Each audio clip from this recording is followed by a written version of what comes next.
Hi everyone, welcome back to a new video. আজিৰ ভিডিঅ'ত আপোনালোকক CRPF কনষ্টেবলৰ নতুন জব নোটিফিকেশ্যনৰ বিষয়ে জনাম।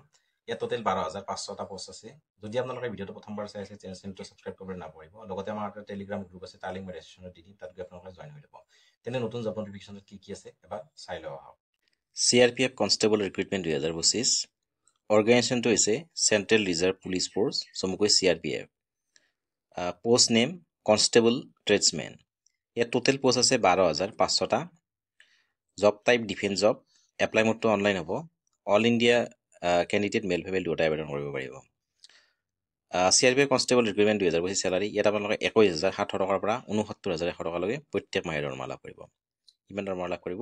21,700 টকাৰ পৰা 69,100 টকাকৈ প্ৰত্যেক মাহে আপোনালোকে দৰমহা লাভ কৰিব। চিলেকশ্যন প্ৰচেছটো PMT, PET, CBT exam, medical exam আৰু নেক্সট ডকুমেণ্ট ভেৰিফিকেশ্যন।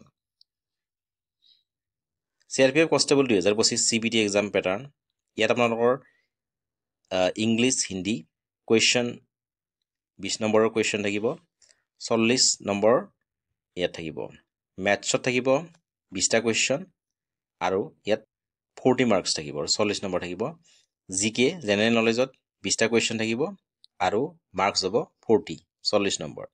ৰিজনিঙত 20টা কুৱেশ্যন থাকিব আৰু 40 নম্বৰ থাকিব। টোটেল আপোনাৰ কুৱেশ্যন হ'ব 80টা আৰু মাৰ্কছ হ'ব 160। CRPF constable recruitment 2025 age limit, minimum age 18 years আৰু মেক্সিমাম 25 ইয়াৰ্ছ। আপোনালোকৰ মিনিমাম 18 বছৰৰ পৰা আবেদন কৰিব পাৰিব আৰু মেক্সিমাম 25 বছৰলৈকে ইয়াত আবেদন কৰিব পাৰিব। Age relaxation is applicable as per rule. Application fees general OBC কেণ্ডিডেটসকলে 100 টকা দিব লাগিব। SC ST সকলে কোনো ধৰণৰ এপ্লিকেশ্যন ফিজ দিব নালাগে। জেনেৰেল OBC কেণ্ডিডেটসকলে 100 টকা দিব লাগিব। SC ST কেণ্ডিডেটসকলে ইয়াত কোনো ধৰণৰ এপ্লিকেশ্যন ফিজ দিব নালাগে। পে'মেণ্ট মোডটো online by credit, debit card আৰু নেট বেংকিং। আপোনালোকে ডেবিট কাৰ্ড বা নেট বেংকিঙৰ জৰিয়তে ইয়াত দিব পাৰিব। Education qualification candidate should have pass 10 pass, অৰ্থাৎ আপোনালোকে মিনিমাম 10ম শ্ৰেণী উত্তীৰ্ণ হ'ব লাগিব। যদি আপোনালোকে মিনিমাম 10ম শ্ৰেণী উত্তীৰ্ণ হৈছে তেনেহ'লে ইয়াত আবেদন কৰিব পাৰে। ইম্পৰ্টেণ্ট ডকুমেণ্ট কি লাগিব? আধাৰ কাৰ্ড লাগিব, 10 ক্লাছ চাৰ্টিফিকেট লাগিব, registered mobile number, email ID, passport size photo, signature আৰু কাষ্ট চাৰ্টিফিকেট। কি ডকুমেণ্ট লাগিব? আধাৰ কাৰ্ড লাগিব, 10 ক্লাছ চাৰ্টিফিকেট লাগিব, 10মান শ্ৰেণী উত্তীৰ্ণ হোৱা প্ৰমাণপত্ৰ, registered mobile number, email ID লাগিব, পাছপোৰ্ট চাইজ ফটো, ছিগনেচাৰ আৰু কাষ্ট চাৰ্টিফিকেট। কৈছোঁ ইয়াত education কোৱালিফিকেশ্যনটো candidate should have pass 10 pass, অৰ্থাৎ আপোনালোকে মিনিমাম 10মান শ্ৰেণী উত্তীৰ্ণ হ'ব লাগিব। আৰু ইয়াত জেনেৰেল OBC কেণ্ডিডেটসকলে 100 টকা ফিজ দিব লাগিব। SC ST সকলে কোনো ধৰণৰ এপ্লিকেশ্যন ফিজ দিব নালাগে। মিনিমাম 18 বছৰ আৰু মেক্সিমাম 25 ইয়াৰ্ছলৈকে আপোনালোকে ইয়াত আবেদন কৰিব পাৰিব। আৰু ছাবজেক্টবিলাক মই কৈ দিছোঁ। ইংলিছ আৰু হিন্দীত 20টা কুৱেশ্যন থাকিব, টোটেল 40 মাৰ্কছ। মেথছত 20টা কুৱেশ্যন থাকিব, টোটেল 40 মাৰ্কছ। GKত 20টা কুৱেশ্যন থাকিব, টোটেল 14 মাৰ্কছ। ৰিজনিঙত 20টা question, total 14 marks.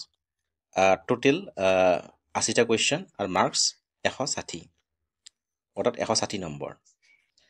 Selection process PMT, PET, CBT exam, medical test আৰু document verification. CRPF constable recruitment 2025 salary, ইয়াত আপোনালোকে 21,700 টকাৰ পৰা 69,100 টকালৈকে প্ৰত্যেক মাহে দৰমহা লাভ কৰিব। কিমান লাভ কৰিব? 21,700 টকাৰ পৰা 69,100 টকালৈকে প্ৰত্যেক মাহে আপোনালোকে ইয়াত দৰমহা লাভ কৰিব। আৰু ইয়াৰ পোষ্টটোৰ নাম হৈছে কনষ্টেবল ট্ৰেডছমেন আৰু টোটেল পোষ্ট আছে 12,500টা। তেন্তে আজিলৈ ইমানে, ধন্যবাদ।